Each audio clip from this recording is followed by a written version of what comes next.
AVT, you are with me? Hello? Yes, sir.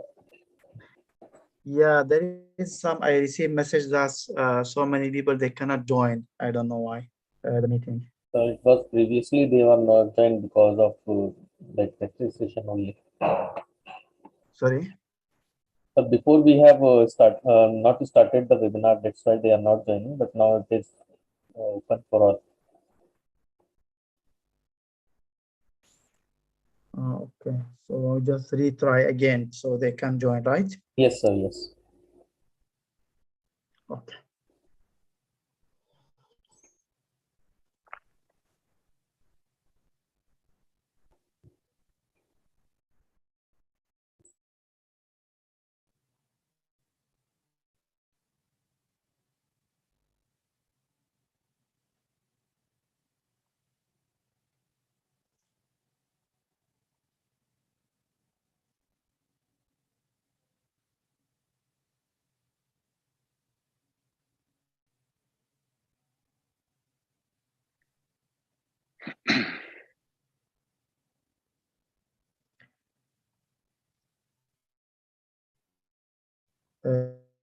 I know we have to start, able to join, but I hope they can just close and join again. Assalamu alaikum wa rahmatullah, dear colleagues and friends. It's my honor and pleasure today to have my dear friends, Dr. Ahmed Al-Khashab, and dear friends also Dr. Majdi Musa, and dear friends Dr. Fahad Kuhail in this event. As usual, we have to have a two part of this meeting. The first part, it will be presented by Dr. Ahmed Al-Khashab, and he is going to talk about he will give a talk about intravitreal treatment in retinal disease from challenges to innovations. So I'll introduce the speakers. The first one in the panelist and speaker, Dr. Majdi Musa. He's a professor of ophthalmology. Wait a minute. Director of the Medicine Retinal Unit, Chief of Digital Imaging and Laser Unit of Ophthalmology, Department Faculty of Medicine, Tanta University, Egypt. And we are having Dr. Fahad Kuhail. He's an ophthalmology consultant, ophthalmic surgeon, Royal Hampshire Hospital, with private practice at Claremont. Now he joined, I think, Moorfield, Dubai Hospital. Also, Dr. Ahmed Al-Khashab, he's an ophthalmology consultant, head of Retinal Unit and medical director, Eye Consultant Center, Dubai Healthcare City, Dubai, UAE. As I mentioned earlier, we will start with Dr. Ahmed Al-Khashab and his presentation. Go down, please. More, please. More. So the first part, it will be by Dr. Ahmed. He will talk about intravitreal. You are running very fast. Can you go a little bit up, please? Hello?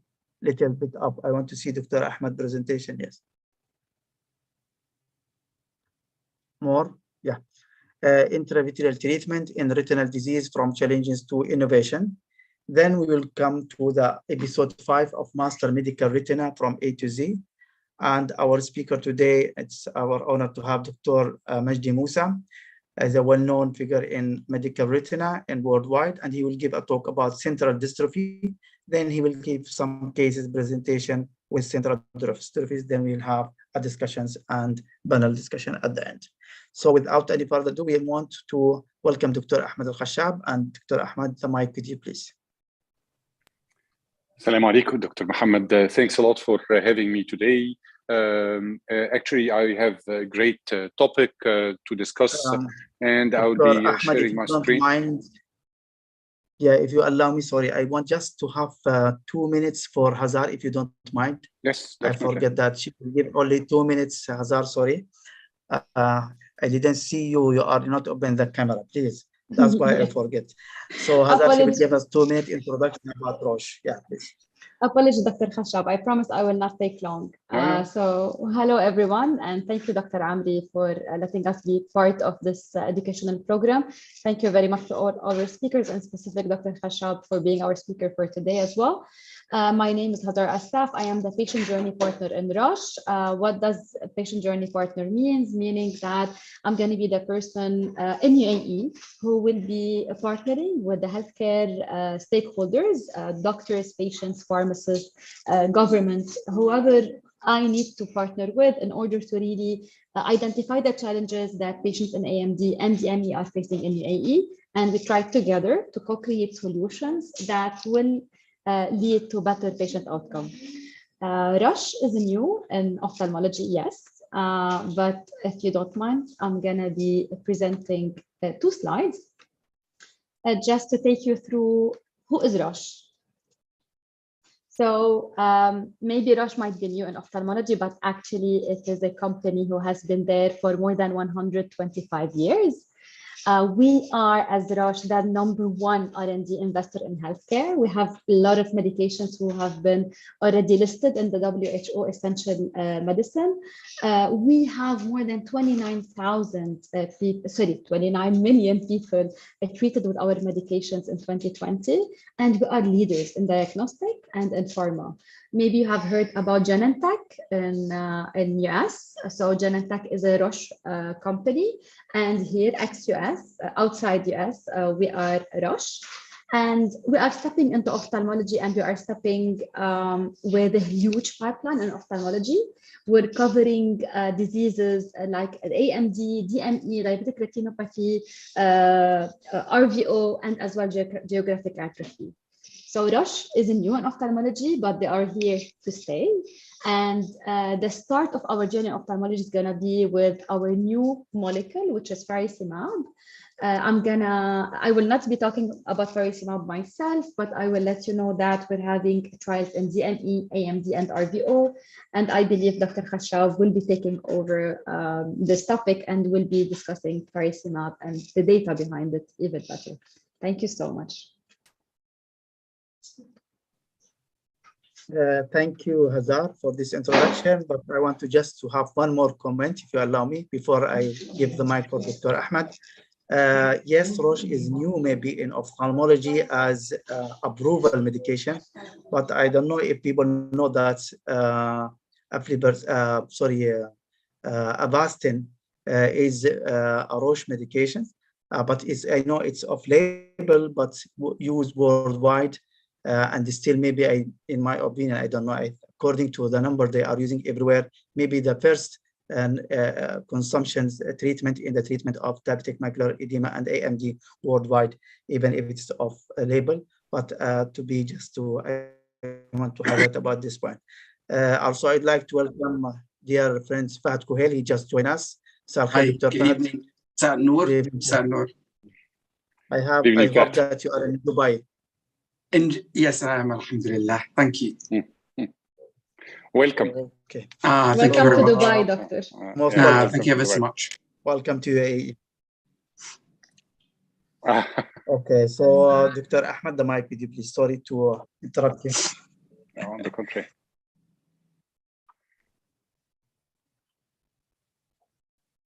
So, as Dr. Mohammed just mentioned, and Hazar just gave us a brief about Roche and how it is a major player with unintended need for ophthalmology, which was the Avastin, and we all used it since 2005, early 2006. And now we have a new drug that we will be talking about, the Falcimab. So intravitreal injections in retinal diseases, from the challenges that we are facing to the innovation that we will have in our hands very close. And actually, this is some of the disclaimer of the company. Actually, the drug has been approved in UAE just today or yesterday, which is a great news for all of us. and UAE would be the 4th country to have the full registration of the Falcimab in both AMD and DME. So what about the real-world outcomes for treatment of patients with neovascular AMD and DME? They are differing too much from the clinical trial results. And this is mainly because of the under-treatment, the non-compliance that we are facing with our patients. So this will lead to actually not the marked improvement in the visual acuity that we have seen in the clinical trial results. I would just briefly move on to some of my cases that I've seen, and I was facing some challenges in these cases. This is a 56-year-old female patient, hypertensive, diabetic for over 18 years, not well-controlled hemoglobin A1C, the visual acuity 2150 in the right eye, left eye 200, some nuclear sclerosis, and severe NPDR. This is the image of the right eye. As we can see here, the central subfield thickness is very high, and with some intraretinal and subretinal fluid and some hard exudates. And this is the image of the left eye. There is no subretinal fluid, but marked intraretinal cyst and fluid. With this patient, I started anti-VEGF injection in the left eye, and vision improved. I gave monthly injections, and with this monthly injection, there was an improvement in both anatomical and functional result of this patient. So this is a nice result, very good result. But what happened is that not every eye will act and mimic the same and act in the same fashion.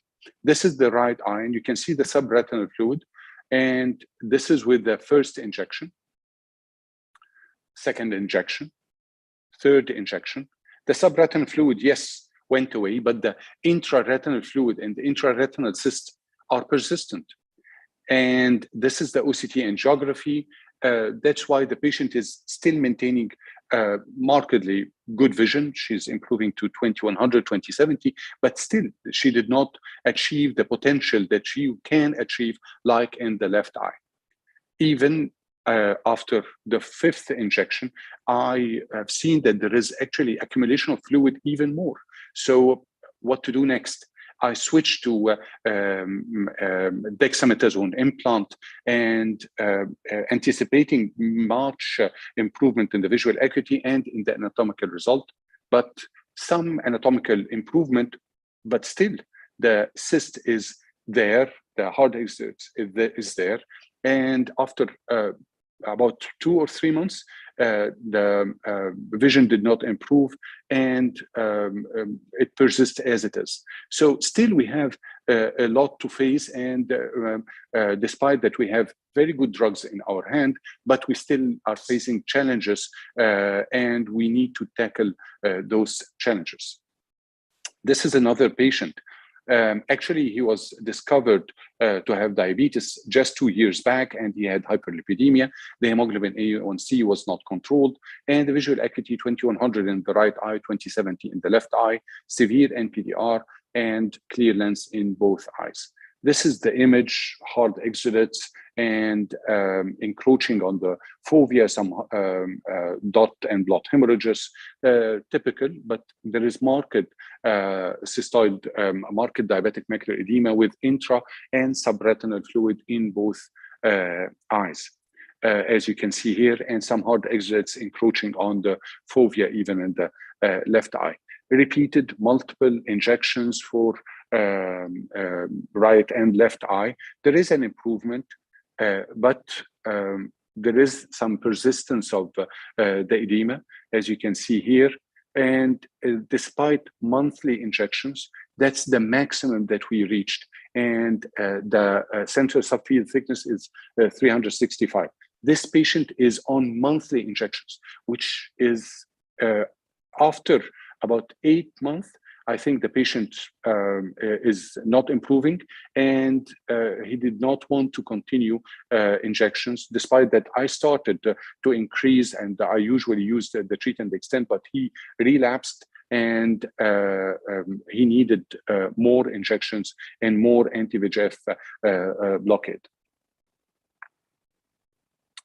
And despite that, there is persistent edema that did not go away. So still, are we tackling all the diabetic macular edema in the proper way? No, not yet. And we hope that we can give our patients a better treatment. So let's talk quickly to the Falcimab. Falcimab has dual mechanism of action.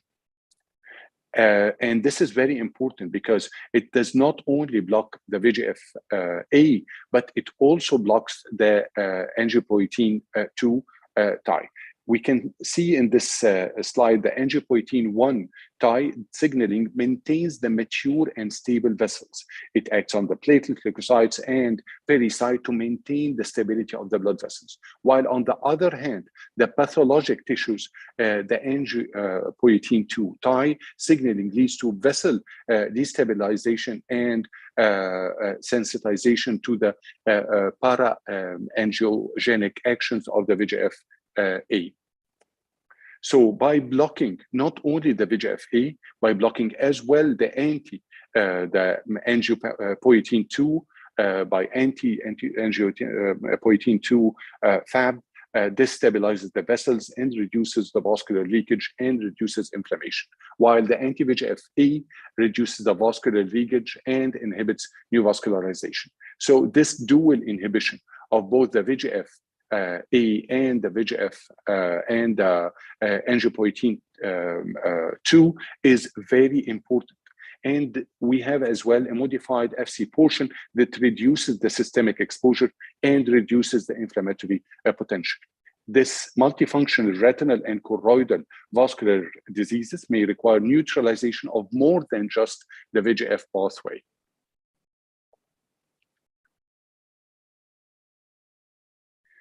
The dual angiopoietin 2 VEGF-A inhibition synergistically reduces the inflammation. As we can see in this slide, this is a control group, and we can see the leukocytes infiltrating the tissues, while with the anti-angiopoietin 2, the VEGF-A, this needs to stabilization and decreasing of the leukocyte transmigration in the retina of endotoxin-induced uveitis model. And marked reduction while we have both factors acting together. So this synergistic action will act on both mechanisms and lead to increase in the activity of the drug inside the eye. So this is the some of the studies like the Yosemite and Dryne trials for the Falcimab. This is a 2-year results. And we can see here the endpoint was initially in the first year, and we have the endpoint in the second year as well. So Yosemite and Dryne, this is a phase 3 randomized double-masked active comparator controlled trial patients with center involving diabetic macular edema with central subfield thickness of equal or more than 325 micrometers. The best corrected visual acuity, 25 to 73 ETDRS letters, Snellen from 2040 to 2320 with the Snellen. This 3 arms, we have the Falcimab 6 milligram Q8 injections, and the Falcimab personalized treatment interval, 6 milligram, and the aflibercept, which is the control arm. And we have the Yosemite, we have the number of patients is 940, and Dryne is 951. With both groups, we can see the vision gain with Falcimab in the Q8 week and the extension, the personalized treatment interval, which can reach up to 16 weeks, were not inferior to aflibercept. Actually, more or less in the Yosemite, slightly better in the Rhine group. The treatment difference versus aflibercept Q8 at 2 years, the ETDRS letters, mean the Falcimab was Q8 minus 0.7, while in the Rhine group it was plus 1.5 letter. So non-significantly different than the aflibercept group. Nevertheless, with extension to up to 16 weeks, so 4-month interval. While in anatomical result, there is a better drying effect that we have seen with in the Yosemite and Rhine with the Falcimab, both group arms, the Q8 and the personalized treatment interval, which is extending to 16 weeks. Greater reduction in the central subfield thickness with the Falcimab versus the aflibercept were maintained in first year till second year. More patients achieved absence of DME with the Falcimab, both groups, in comparison to the aflibercept group, as we can see here overall. So it is a better drying drug. More patients achieved absence of not only the subretinal fluid, but more importantly, the intraretinal fluid with the Falcimab group, as we can see in both studies and in both groups. This is very important slide, to my opinion. More than 50% of patients in the Falcimab in the personalized treatment interval arms reached up to Q16 dosing. So we can tell our patients that we can, after the initial 4 injections, we can achieve 50% of them to reach every 4 months. While in total, the Q12 and Q16, we can reach up to 75% in the Yosemite trial and about 71% in the Rhine trial. So 70% to 75% of our patients were able to maintain 3 months to up to 4-month interval.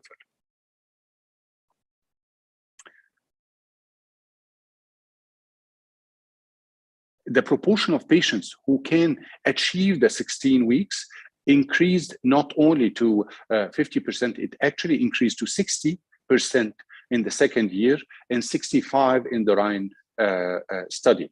And this is great. So the total number of, by the end of week 96, we can reach to up to 80% in the interval between 12 to 16 weeks in total. The proportion of patients with more or equal to 2-step diabetic retinopathy severity scale improvement with consistent across the studies in all groups, actually in all 3 arms.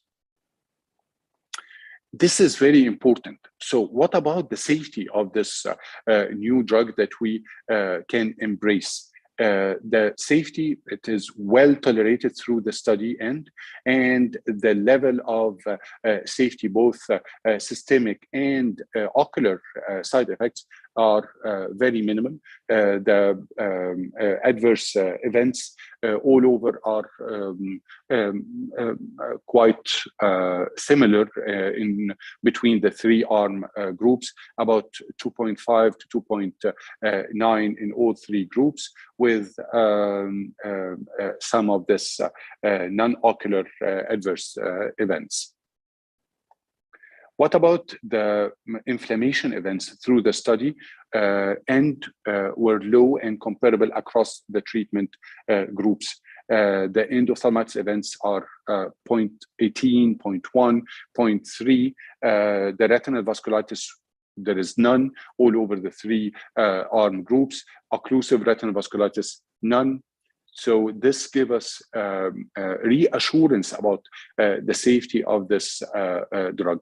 The retinal vein occlusion, it's less than 0.001, and retinal artery occlusion were none. So over 2 years, Falcimab demonstrated durable efficacy and better disease control with up to Q16 week dosing. It targets two distinct disease pathways to promote vascular stability and to a more durable therapy while maintaining long-term vision gains. Durable vision gain, comparable 1 year best corrected visual acuity with Falcimab up to Q16 versus aflibercept Q8 weeks were maintained through the year 2. It's durable, as we mentioned, and about 78% of our study group can reach up to 12 to 16 weeks, and this is by year 2. The DME disease control improved anatomic outcomes with Falcimab up to Q16 weeks versus aflibercept Q8 weeks were maintained over 2 years. The change in the central subfield thickness favored the Falcimab. More patients achieved absence of DME, more patients achieved absence of intraretinal fluid, which I consider the important part of the DME rather than the subretinal fluid itself. The safety outcomes, Falcimab was well tolerated and no cases of retinal vasculitis or occlusive retinal disease vasculitis were reported. The long-term outcomes, the ongoing RUN-X long-term extension study will generate 4-year data. So we will have soon, I think within 1 year, the extension result of up to 4 years. I'll move very quickly to the Neovascular AMD. This is updated week 48 results from the phase 3, the Tenaya and Lucerine trials. There is a bit of difference in the protocol here. We have, with the Falcimab, we have the 4 initial loading doses, and then we have a particular design of this study. We check the disease activity, and accordingly, we check the disease activity at the week 20 and 24. If there is no disease activity, at week 20 and then 24, we can extend the treatment intervals up to 16 weeks. While if there is any disease activity at the week 20, we keep every 8 weeks. While then, if we can check the disease activity here at the week 24, and we find that there is some disease activity, we extend it. And then if there is a disease activity, we can reduce it back again. And here, this is the initial results. The best corrected visual acuity gain were sustained with the majority of the patients in the Falcimab arm up to Q16 weeks. And we can see an improvement in the Falcimab arm up to 5.8 letters in comparison to 5.1 letters in the aflibercept arm. The adjusted mean best corrected visual acuity change from baseline at 1 year, average over weeks 40, 44, and 48. There is comparable proportion of patients gaining or maintaining with Falcimab up to Q16 weeks and aflibercept Q8 weeks. So in Tenaya, the improvement of equal or more 15 letters, which is marked improvement, is about 20% in the Tenaya and Lucerine studies, while there is no, in almost 95% of cases, we avoid any loss of equal or more than 15 letters in both arms. Meaningful and comparable reduction in the central subfield thickness from baseline through the week 48 with Falcimab up to Q16 and aflibercept Q8 weeks. So here we are extending 4 months and we can reach and achieve the same drying effect, sometimes better than the aflibercept arm.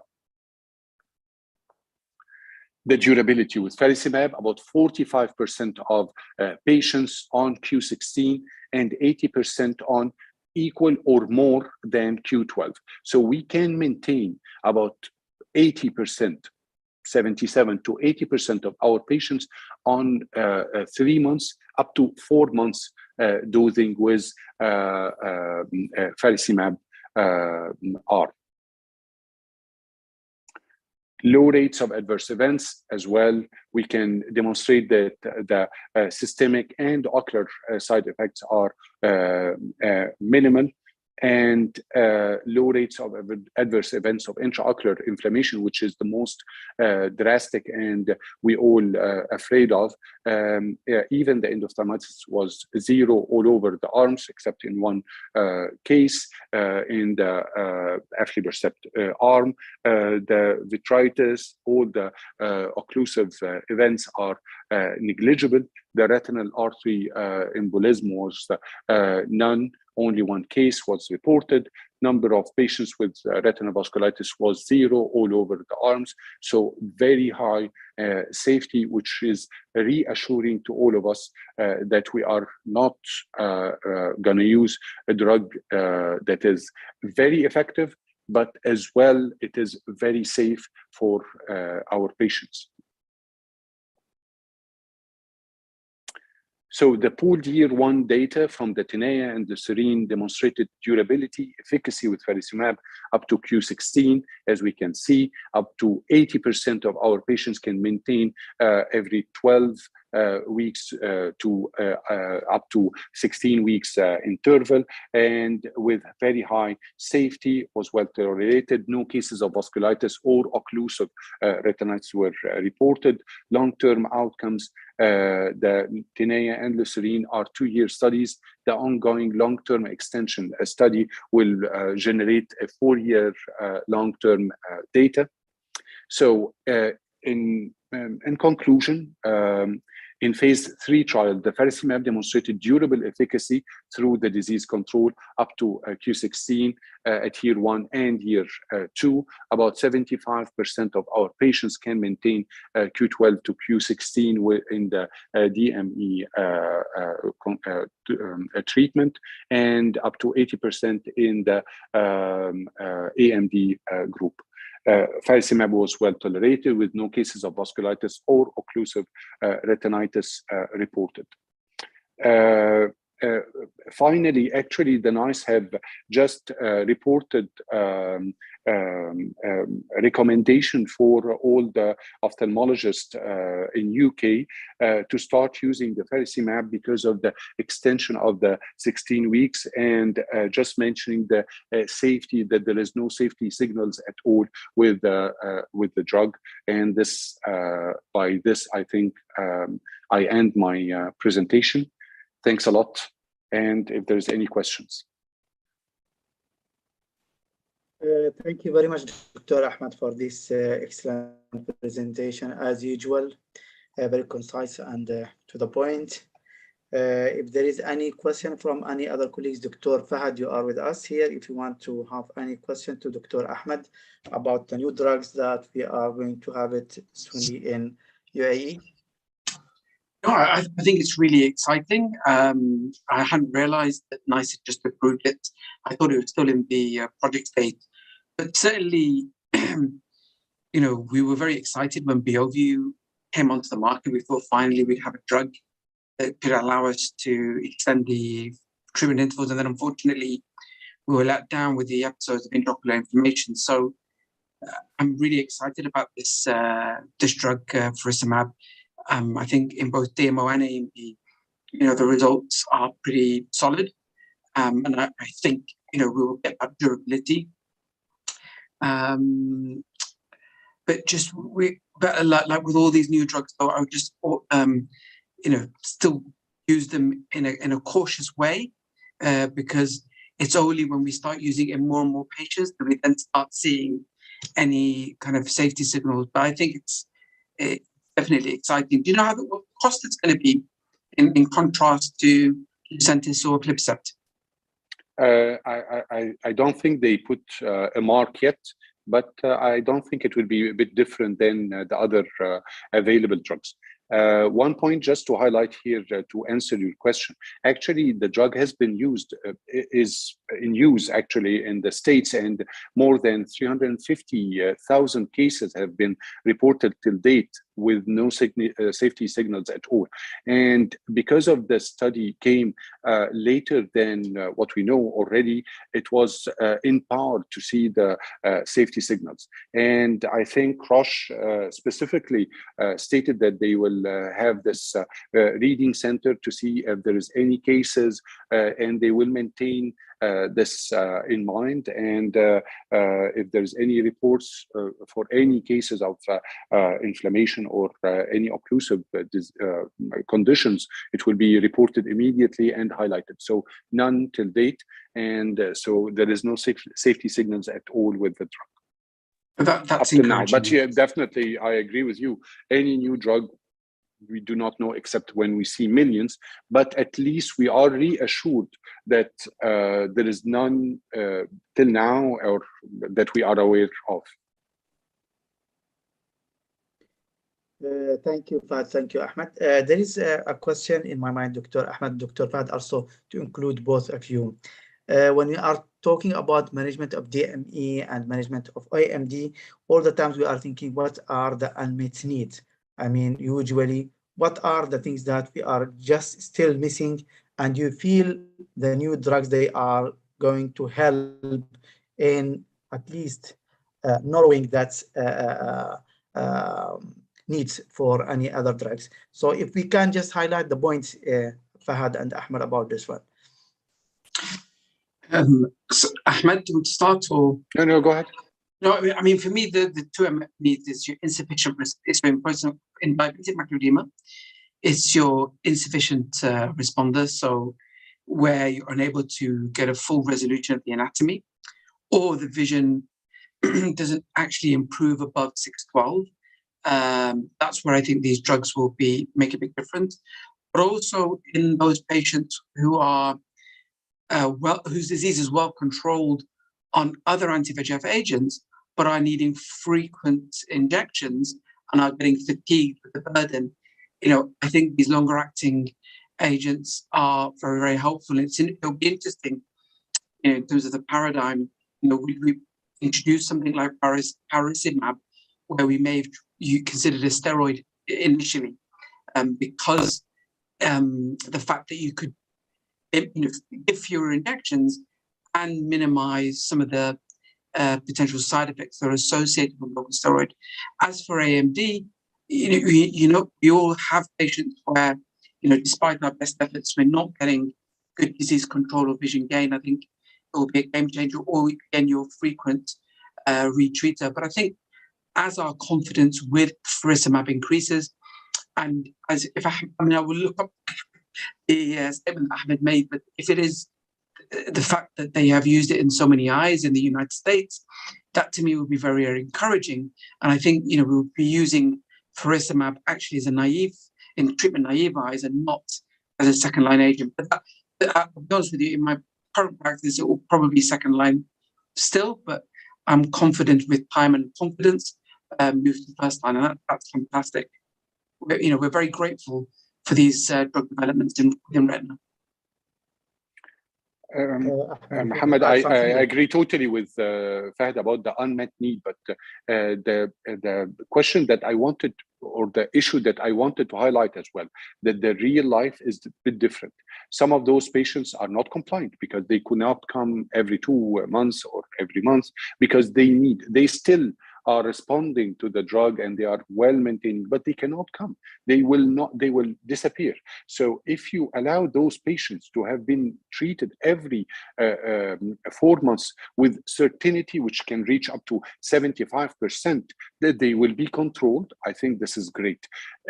One point that Fahd just mentioned, now the need for short-acting, I would say, implants inside the eye would definitely reduce, because we know by fact that all these drugs, the they will remain inside the eye for about 3, maximum 4 months. So if you can reach this with a drug that cannot, that will not raise the pressure, will not cause cataract, will not have the complications of the steroids, I think this will help more and more patients to maintain their vision without compromise, without any ocular complications.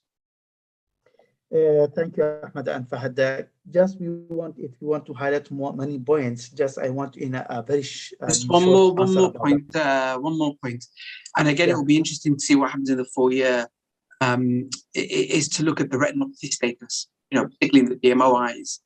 I'm very much a believer in giving laser, particularly for patients with a pre-proliferative or low-risk proliferative disease. But it'll be interesting to see whether by just giving 3 to 4 regular anti-VEGF injections, Falcimab injections, over a period of time, whether what the neovascular, the incidence of neovascular complications are, and again, what is going to be the need, for laser. So, this is very exciting, and we're getting to the point now where really, our clinics, we will be able to maintain patients on really good pharmacotherapy and reduced need for injection burden. This is great news.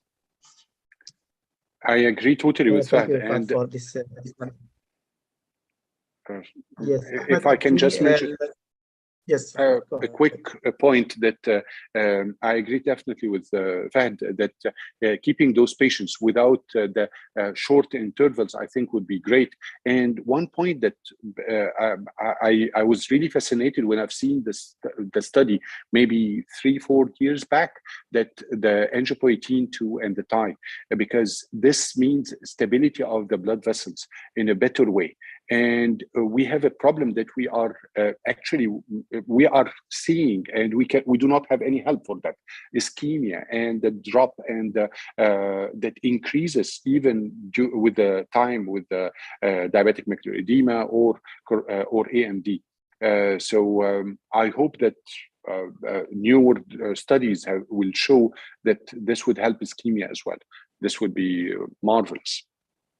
Okay, so we are running behind the time. So if you allow me just to sum up the important points. First of all, and meets, all the times we are thinking about durability. So if we find a drug that can give us, as we have said, Q12 or Q16, that we are having a more intervals, that means increase the durability of the drugs and decrease the burden of the visiting and coming of the patient to the clinic. Then if we have the improvement of the visual acuity, and also the most important when we are treating diabetic macular edema or AMD, the most important things is to dry the macula also. So drying the macula, improvement the visual acuity, and increase the durability and the interval between the injection. These are the things that I think it's all in our mind. And we hope that this one, it can be solved by the Falcimab according to the study that mentioned by Dr. Ahmed. There is another also points. We want also these drugs also is a new, and it have a dual mechanism. This is the first time that we are having a new drugs with a dual mechanism, and it's approved for DME AMD at the same times. Just one thing I want to ask, if there is any contraindication to use Falcimab, to up to your knowledge, Dr. Ahmed or Fahad, please, and why? Or there is any, you will not prescribe for some patient or not? No, none. If you will prescribe anti-VEGF injection, I would prescribe Falcimab without any precautions. Okay, there is anything in your mind, Ahmed, according to your presentations, the case that you presented in the beginning, that we are still suffering of patients, they are not responding. So do you think that you can consider not as a second, as a first line of treatment of Falcimab, not to wait to reach to that point? There is just spending 5-6 injections. Then do you think it's by the mechanism of action and the result that we are seeing and the safety, can you start as a first line of treatment? I think the first line treatment is the anti-VEGF injections. So Whatever it putting is. that, putting that in mind, so Falcimab is definitely a first-line treatment, whether for naive patients or some patients who are non-responder or persistent edema or having more drug with decreased intervals between the injections. So all of them will be my choice for patients to use the Falcimab once we have it. But it is approved now. I think the result according to Fahad, please. Yes. No, Mohammed. So the only ones I can think of that I wouldn't use it is if they have active uveitis. Just with the OBU now, anybody with an active uveitis, you give an intravitreal injection, you can get a flare up. And then I'm not sure. I don't know whether the rep for Roche is on the call. I don't think you're allowed to use it in any pregnant females. So again, it's a problem if you have a CMV. I think this one for all anti-VEGF. Contraindicated, So I think it's like any other anti-VEGF, which is a real shame. I wish they'd do the study, I wish they would do the study, like, with the COVID vaccine. Usually all pregnant, and though they are having recent, I think, myocardial infarction. I think that the one that we know about all anti-VEGF, it will be applicable to the same, because it's at the end of the day is anti-VEGF, unless there is something, any new data is came to us with the study and show us we can use this safe. I don't know, Ahmed, I feel that you want to say something. No, I agree totally with Fahd. Definitely all the precautions that is applicable for any intravitreal injection, especially uveitis, inflammation, ocular inflammations. Pregnancy is contraindicated. Children, despite that we are using it for ROP with very high safety. And now, despite that there was a hype about the myocardial infarction and so on, I think with the new studies have shown that there is actually not related much to the intravitreal injection, despite that it can occur, because this is a population of patients that can have death, can have myocardial infarction. Unfortunate, but this can happen in this population of patients with DME, with AMD. So, but I definitely agree with Fahd that we, whatever any intraocular inflammation or contraindications with any other intravitreal drug would be applicable for Falcimab as well. Yes, I think we can come to the end of this session. Before that, we can say that we are having a new weapon that have newly a tool or mechanism of actions. It shows a safe safety. The safety is profile is very nice, very effective, and more durable. I think this is what we call innovation and new things that are coming to the market and benefit for the patients and for us as an ophthalmologist, how to treat and to deal with the management of diabetic macular edema and AMD. So I hope that it will be soon available for us in UAE to use. With that, I would like to thank you, Dr. Ahmed, for this excellent presentation and discussions. And I want to move to the second part of this session, and it will be about episode 5 about central retinal dystrophies. And we'll have to start with Dr. Majdi Musa, pre-recorded because he is involved somewhere. He cannot make it to be with us. I hope he can join us at the end of this meeting for discussions. Can you share, Dr. Majdi, please, the presentation management?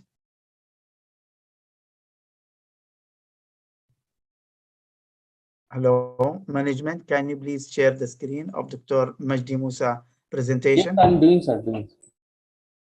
Yeah.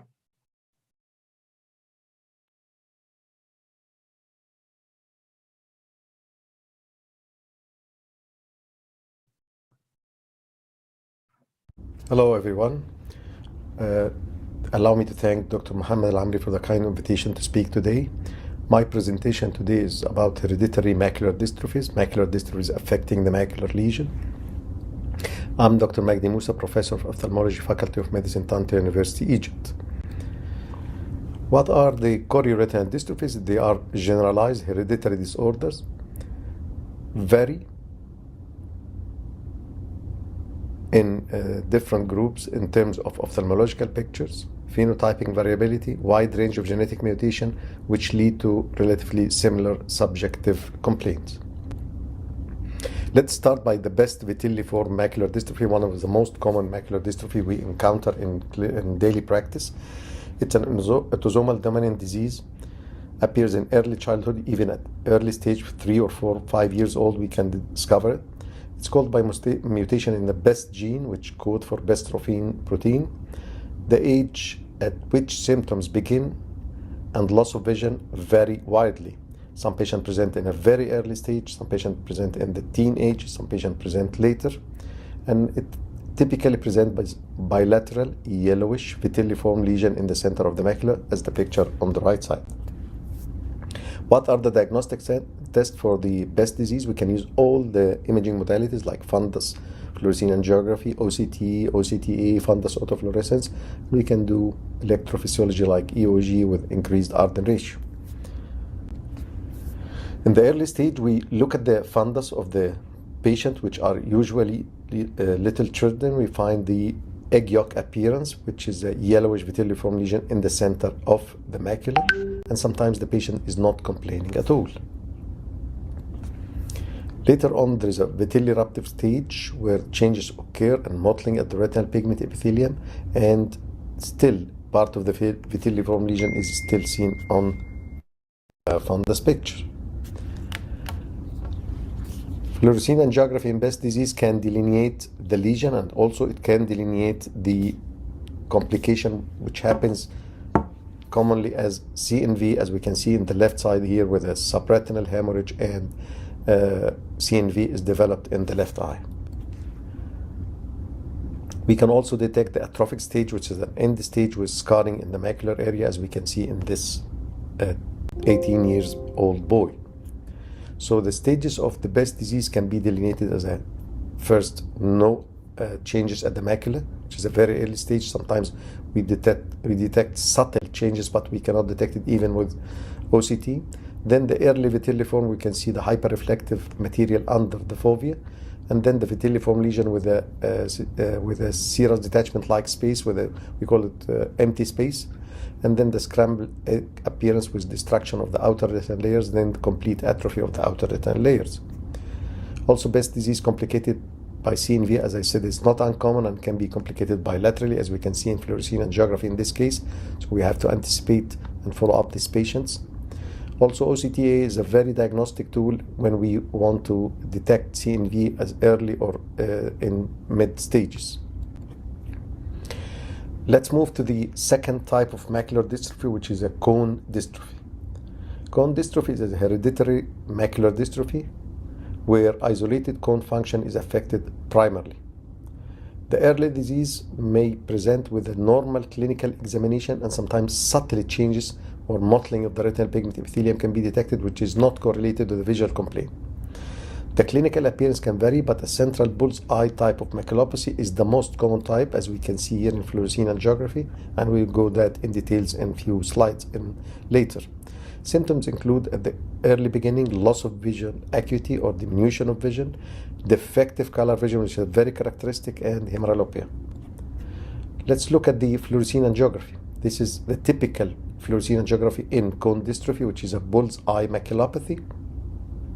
As we can see, we have central hypofluorescence surrounded by a ring of hyperfluorescence, then another ring of hypofluorescence, which we call bull's eye maculopathy. How about OCT in cone dystrophy? OCT, there is at the beginning, there is initial loss of the outer retina and photoreceptor. As we can see here, there is a thinning of the RPE in the fovea with overlying loss of ellipsoid zone, and the peripheral macula and the retinal periphery appear normal at the early stages. Over time, atrophy can progress to complete atrophy of the all retinal layers, as we can see here on swept source OCT for this patient, complete loss of inner and outer retinal layers with severe thinning of the retinal pigment epithelium. Fundus autofluorescence also is very diagnostic, and it's very conclusive in these cases where we see hypoautofluorescence in the center due to destruction of the photoreceptor and outer retinal layers, surrounded by a ring of hyperautofluorescence due to stressed RPE, and sometimes lipofuscin-laden RPEs can be seen around the fovea in the vitelliform lesion. Electrophysiological test is very important in diagnosis of cone dystrophy, and has a characteristic pattern where cone function is abnormal, but the rod-isolated scotopic electroretinogram is normal or near normal. This is very helpful to distinguish between cone dystrophy and then cone rod dystrophy or advanced stage of retinitis pigmentosa. Moving to the next disease, which is Stargardt disease. It's the most common inherited macular dystrophy and associated with mutations in the ABCA4 gene, and is most commonly inherited in an autosomal recessive pattern. The disease had wide spectrum of severity that accounts for a highly varied presentation. We can see Stargardt disease in many clinical presentations, as we will see in a minute, but the most common type is the central involving macula, where flecks are seen inside the macular area only. So it starts in the first or second decades, and it has gradual diminution of vision. It's not sudden, and initial lesion may be subtle or loss of fovea reflex, as we can see here, with minimal mottling, and we can see fluorescein angiography, only few flecks around the fovea. This is the typical picture of Stargardt disease, where characteristic pisiform flecks or yellowish deposits, they can be seen in a fishtail pattern at the level of the RPE.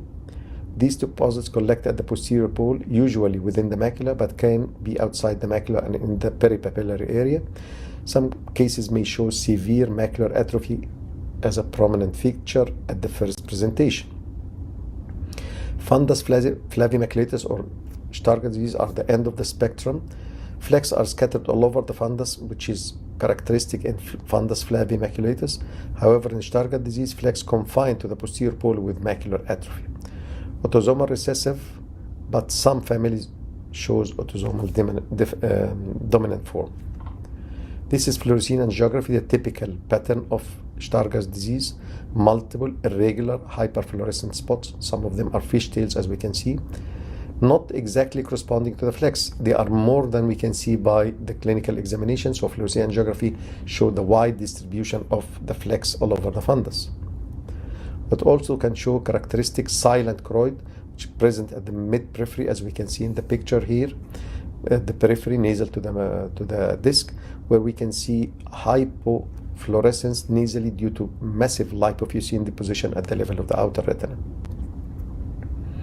Stargardt disease can, as I said, can be presented widely with different presentation. We can see macular lesion only, like we can see here in the right side picture, or macular lesion surrounded by many flecks, or generalized flecks centrally and peripherally. Long-standing lesion end up with geographic atrophy, and it has to be differentiated between age-related macular degeneration, especially if the patient presented very late, as sometimes the vision is preserved to the last stage.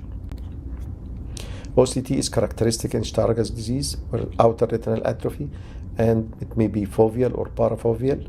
And at more advanced stage, there is more widespread outer retinal atrophy leading to geographic atrophy, as we have seen in the picture, and we will see in the next few pictures. So this is a typical Stargardt disease affecting the macula only, and we can see the OCT, RPE thickening in the fovea or hyperplasia surrounded by diffuse atrophy of the retinal pigment epithelium and loss of the ellipsoid zone. And there's a very good characteristic here to differentiate between this and age-related macular degeneration. Looking at the choroid is very thick in these cases. However, in age-related macular degeneration, the choroid is very thin.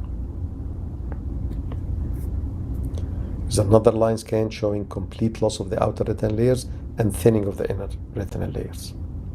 There's another presentation of Stargardt disease with atrophy in the macula, and here is OCT showing complete loss of inner and outer retinal layers with characteristic thick choroid in these cases. And look at the choroidal thickness, it's increasing or it's above normal, and this is a very good point to differentiate it from age-related macular degeneration, especially if the patient presented very late in age.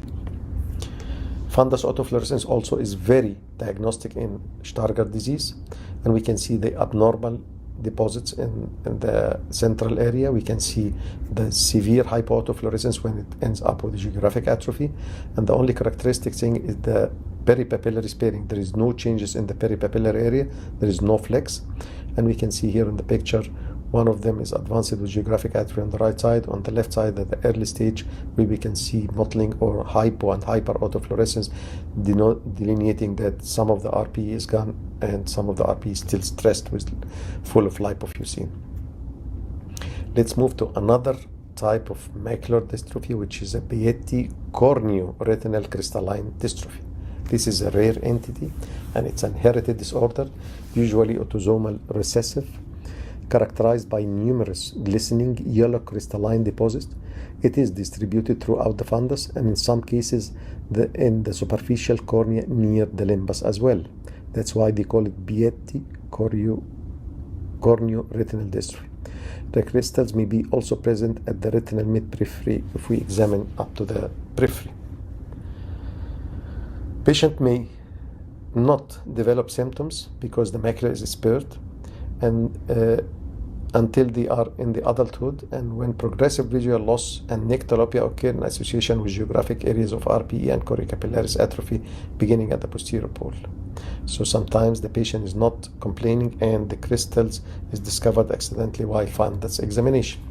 And here's the typical crystals, which is more prominent in the area of preserved RPE, and they can be found anywhere in the fundus, not only centrally, and the disorder is more common in East Asia, in particular China and Japan. That's why it's rarely we don't see it much in the Middle East in our area.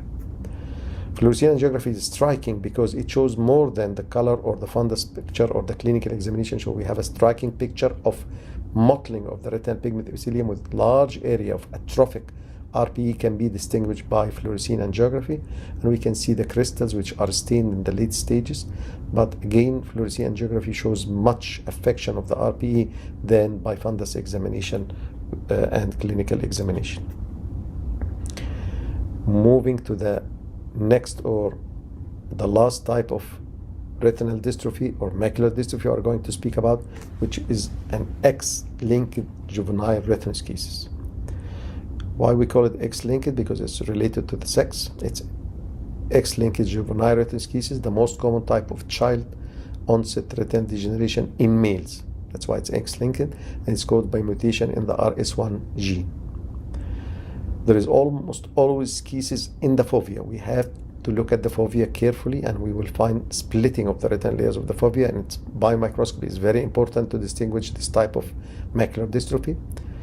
And it's usually accompanied by schisis in the peripheral retina, as we can see in the picture on the right side. The central and the periphery can see schisis at the periphery, especially the lower part, 50% of the affected patients, and usually it's inferior temporally, and we have to look carefully centrally and peripherally.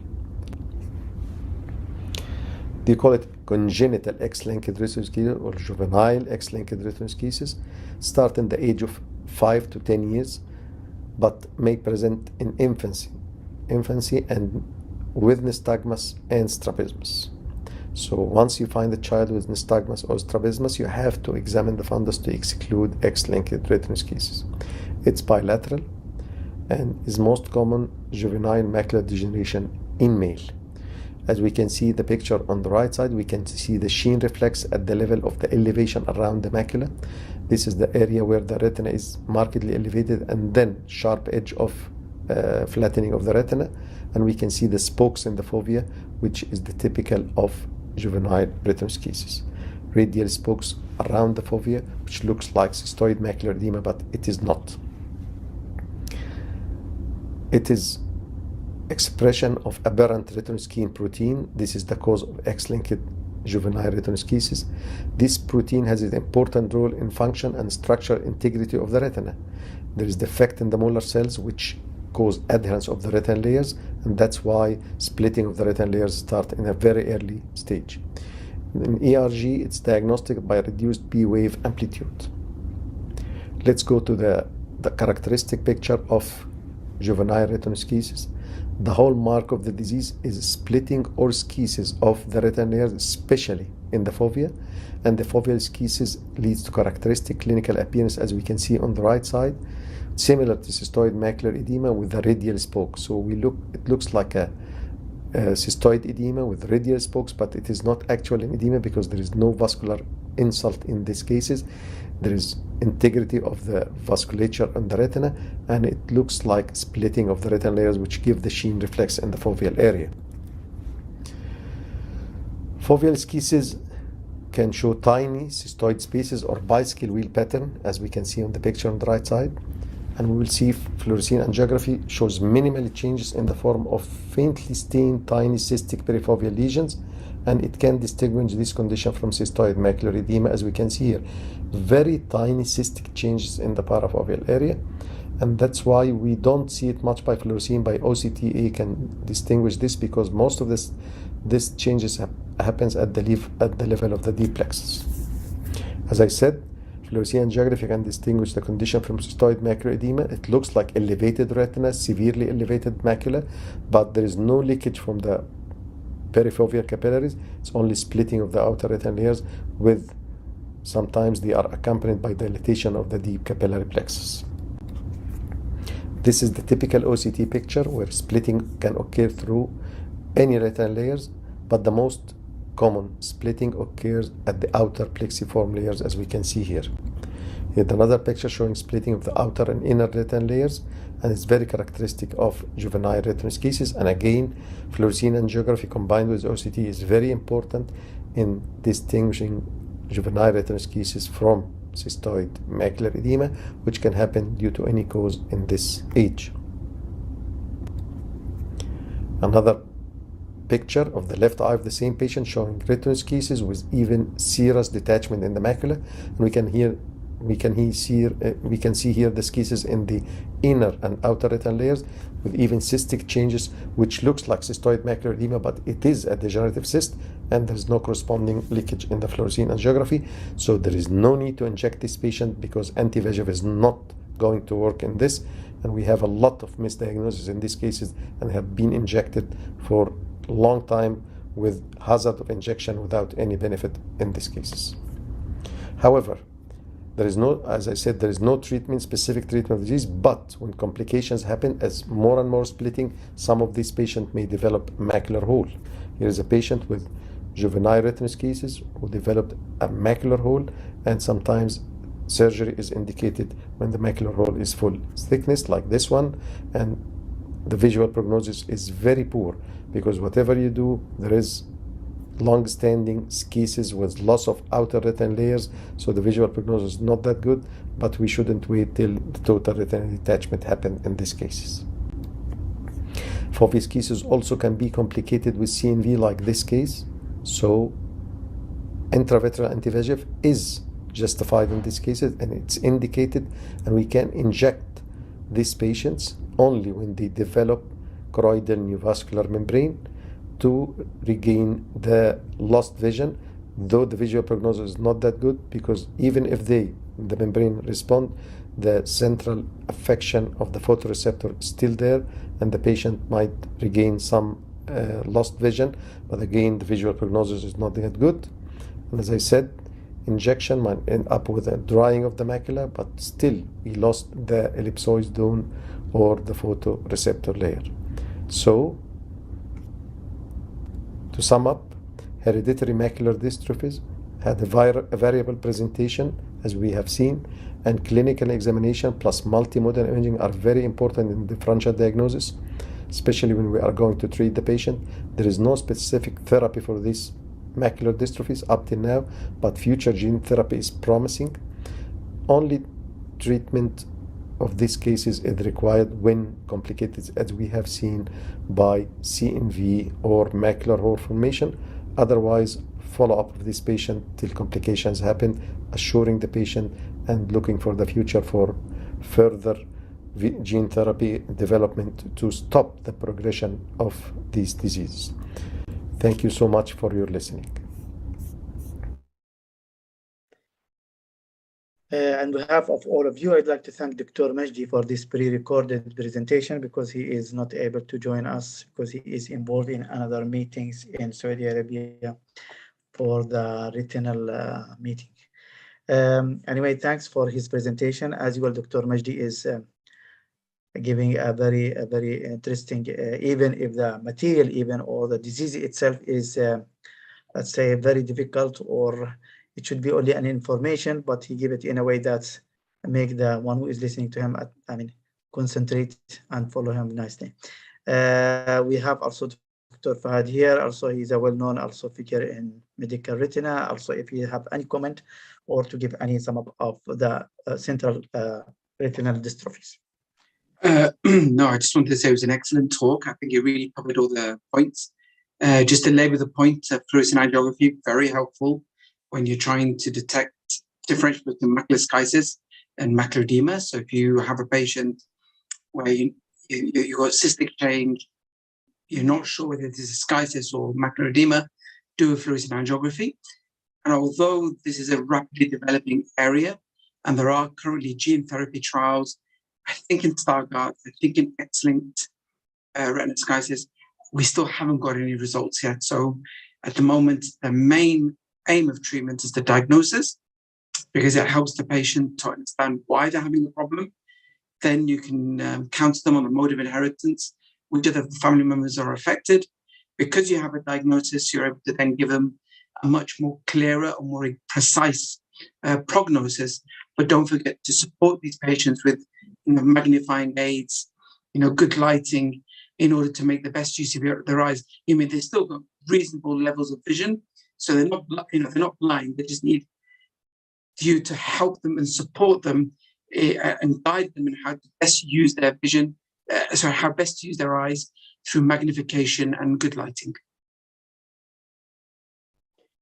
Unfortunately, this an area of diseases we are stuck. We cannot do anything, but still, we can take your advices and magnifiers and special aids for the low vision aids and so on. Dr. Ahmed, if you want to say something in these situations.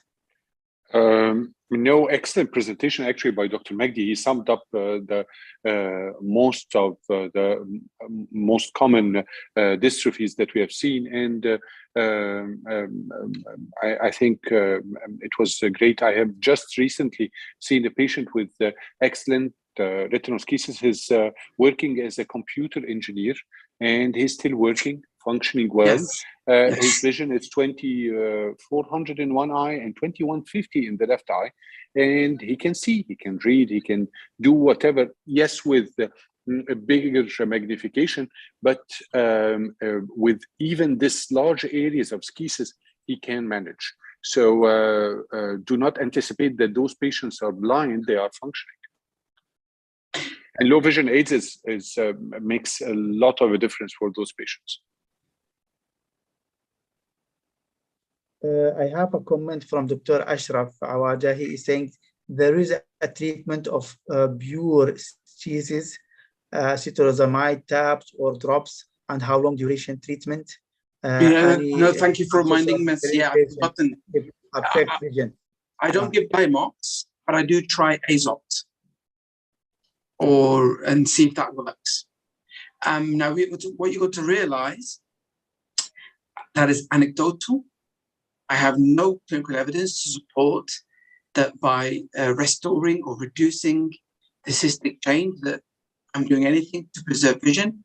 However, as a retina specialist, I kind of feel by getting rid of the macular, by restoring the macular anatomy, I may be able to maintain vision in the long term.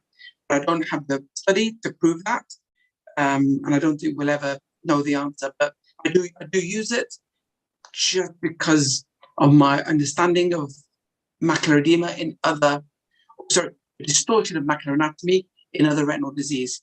So if you as a surgeon just don't feel comfortable to do it, I think it's quite reasonable. There's no strong evidence.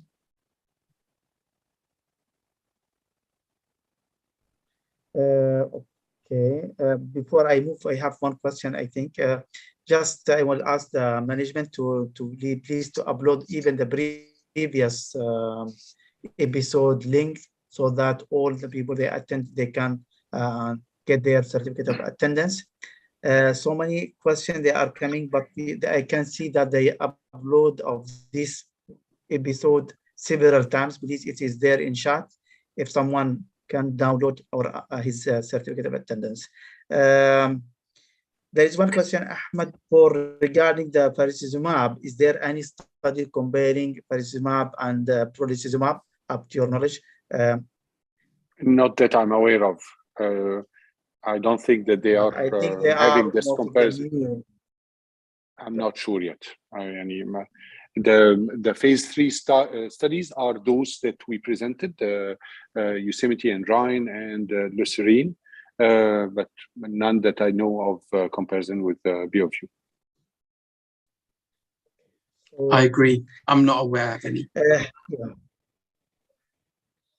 So just, I would like to thank you. Thank you, Dr. Ahmed, for this excellent presentation. Yes, Hazar, you want to say something?